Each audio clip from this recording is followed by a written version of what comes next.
तो आज हम करेंगे एक्सरसाइज 3.4 का क्वेश्चन नंबर 1 जो दिया है कि matrices A and B will be inverse of each other only if option A दिया है A B equals to B A, option B A B equals to B A equals to 0, option C A B equals to 0 B A equals to I and option D दिया है A B equals to B A equals to I. ये वाला question आप देख सकते हैं ये जो बुक्स में, ये वाला क्वेश्चन।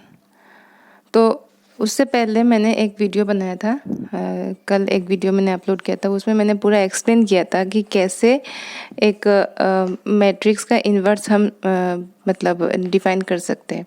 इन्वर्टेबल मैट्रिसेस के ऊपर मैंने एक वीडियो किया था, उसमें आप पूरा एक्सप्लेनेशन पाएंगे कि कब हम कह सकते हैं कि एक मैट्रिक्स जो है वो दूसरे मैट्रिक्स का इन्वर्स होता है।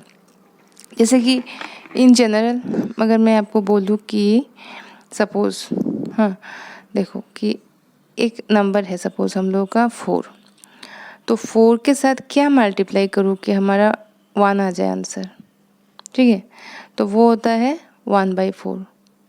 इन जनरल, ये मैट्रिक्स का बात नहीं है, नॉर्मल नंबर में हम लोगों का 4 के साथ क्या मल्टीप्लाई करने से 1/4 मल्टीप्लाई करने से 1 आ जाता है आंसर। तो 1/4 क्या होता है? 1/4 होता है 4 इनवर्स। तो हम क्या कहते हैं? 1/4 इज़ द इनवर्स ऑफ 4, तब जाके तो 1 आता है ना। सिमिलरली 1/4 के साथ हम क्या मल्टीप्लाई करेंगे कि 1 आ जाए आंसर? 4 मल्टीप्लाई करेंगे।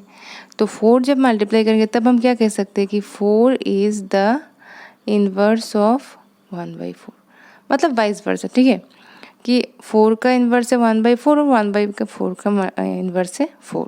सिमिलरली मैट्रिक्स में भी हम लोग का यही कॉन्सेप्ट है कि A B equals to I, ठीक है। तब हम क्या कहते हैं कि B is the inverse of A, ठीक है। या फिर हम कह सकते हैं कि A is the inverse of B, ठीक है। तो यही कॉन्सेप्ट है हम लोगों का। अभी लास्ट वीडियो में मैंने जब एक्सप्लेन किया था तब हमने देखा था कि क्या होता है कि A B equals to B A equals to I जब होता है ना, तभी हम कह सकते हैं कि तभी हम यही कह सकते हैं कि जो मैट्रिक्स दिया हुआ है, दो मैट्रिक्स, वो आपस में इन्वर्स होता है। दो मैट्रिक्स यहाँ पे A and B will be inverse of each other, है ना, कि अगर A B equals to I तो B is the inverse of A, B A equals to I तो A is the inverse of B, ठीक है ना। तो इन्वर्स ऑफ ईच अदर होने के लिए A B equals to B A equals to I होना पड़ेगा। तो ये कंडीशन कौन सा वाला आएगा यहाँ पे? Option D. Option D is the correct answer. अभी मैं आपको एक एग्जांपल देके समझाती हूँ, जो कि बुक में भी है सेम एग्जांपल, आपको समझाने के लिए कि सपोज़ इसका आंसर तो इतना ही है, ये तो अंडरस्टूड है कि यही होना चाहिए, क्योंकि हमने बुक में पहले हम लोग का कंडीशन यही है कि अगर इन्वर्स होता है तो यही कंडीशन फुलफ़िल करना पड़ेगा। दो मैट्रिक्स जो है वो आपस में इन्वर्स होंगे ईच अदर के जब ये कंडीशन फुलफ़िल होगा। अभी एक एग्जाम्पल देके मैं आपको समझाती हूँ। फॉर एग्ज़ाम्पल कि अगर मैंने कोई एक मैट्रिक्स लिया ए, ठीक है, तो उसका एलिमेंट से सपोज़ 2 3 1 एंड 2, ये इसका एलिमेंट्स है, ठीक है।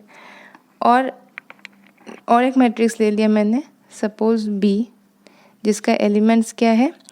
2 -3 -1 एंड 2, ये दोनों मैट्रिक्स है। तो अभी आप देखो ए बी क्या होगा? ए बी क्या होगा? ए बी होगा ए लिख लेते हैं और उसका क्रॉस है किसके साथ? बी के साथ, जो बी ए है, -1 2।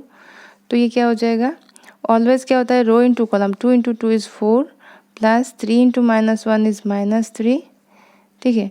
Row into column 2 × -3 is -6 plus 3 × 2 is 6, 1 × 2 is 2 plus 2 × -1। यहाँ पे क्या होगा? Row into column 1 × -3 is -3, 2 × 2 is plus, ठीक है। तो अभी आप देख सकते हैं कि यहाँ पे क्या हो जाता है, ये जो 4 - 3, तो ये हो जाएगा 1, 6 minus 6 is 0, 2 minus 2 is 0, 4 minus 3 is 1। तो ये क्या हो गया हम लोग का आइडेंटिटी मैट्रिक्स, ये हम लोग का आइडेंटिटी मैट्रिक्स है। इसको अगर आप बीए भी करोगे ना तो सेम ही आएगा। ओके, तो बीए करोगे तब भी सेम आएगा। तब हम क्या कहते हैं कि ये जो ए है वो बी का इन्वर्स है और बी जो है वो ए का इन्वर्स है। तो जस्ट मैंने एक एग्जांपल देके समझाया, आपको ये सब करने की कोई ज़रूरत नहीं है एग्ज़ाम में। आपको क्या करना है, आपको सिर्फ ये ऑप्शंस देखना है और करेक्ट ऑप्शंस में आपको टिक करके आ जाना है। तो ये हम इसको हम ये नॉर्मल नंबर सिस्टम का इससे भी समझ सकते हैं कि नंबर सिस्टम में क्या होता है कि इन्वर्स 4 का इन्वर्स क्या होता है, 4 इन्वर्स इज़ 1/4। और उसका कंसेप्ट क्या है कि 4 के साथ अगर 1/4 हम मल्टीप्लाई करते हैं तो आंसर 1 आ जाता है।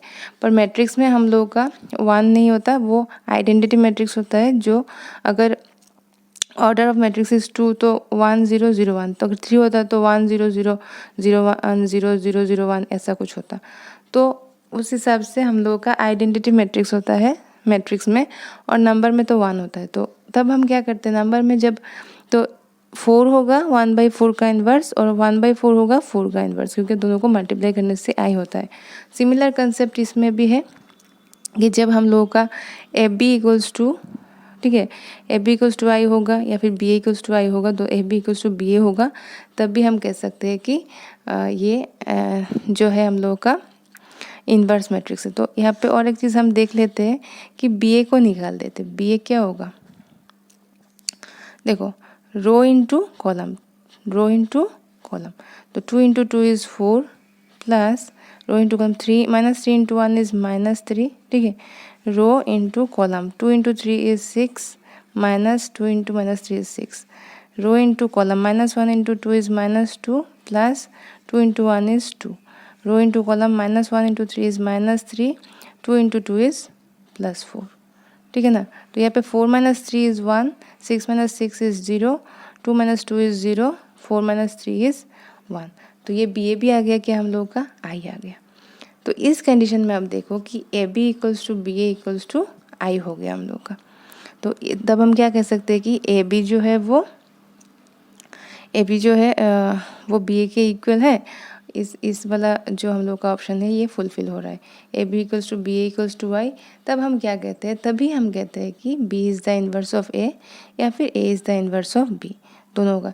और मैंने एक्सप्लेनेशन का जो वीडियो बनाया था उसमें मैंने कहा था कि जो भी इन्वर्स का जो भी कंसेप्ट है ना, वो सिर्फ स्क्वायर मैट्रिक्स के लिए ही वैलिड है। रेक्टेंगुलर मैट्रिक्स का कोई इन्वर्स नहीं होता, ठीक है। और जो भी हम लोगों का जो एक मैट्रिक्स का सपोज एक इन्वर्स है, ए का इन्वर्स बी है, तो वी यूनिक होगा, ठीक है, एक ही होगा। तो वो भी एक बड़ा सा कंसेप्ट है। तो आज के लिए इतना ही। तो इस एक्सरसाइज में एक ही क्वेश्चन था, क्वेश्चन नंबर 1, जिसका आंसर है option D. Thank you so much.